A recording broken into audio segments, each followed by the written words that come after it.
शुक्रवार राति प्राय 9 घंटा 30 मिनिट समय जिलापाल कार्यालय आगे ज्येष्ठ बंडकी हत्याकारी गिरफ दाबी में आमरण अनशन प्रशासन सह आलोचना पर प्रत्याहृत होती।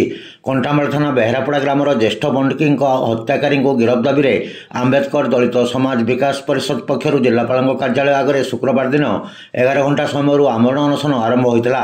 ज्येष्ठ बंडकी हत्या अभियोग तदंत दायित्व सरकार क्राइमब्रांच देइथिले मध्य कौनसी कार्यानुष्ठान ग्रहण हो नथिबा अभियोग करी आमरण अनशन करा जायथिला।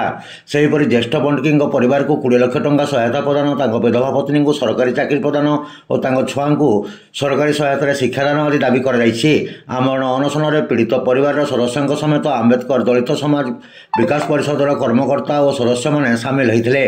जिलापाल निर्देशक्रमे अतिरिक्त जिलापाल अनिरुद्ध प्रधान, उप आरक्षी अधीक्षक संयुक्ता बाल्ला, बौद्ध थाना आईआईसी रंजित कुमार मुनि, उपजिलापाल प्रभाष चंद्र दंडसनांग सह आंदोलनकारी माने जिलापाल कार्यालय अगणार आलोचना और प्रतिश्रुति पर आमरण अनशन प्रत्याहृत होता।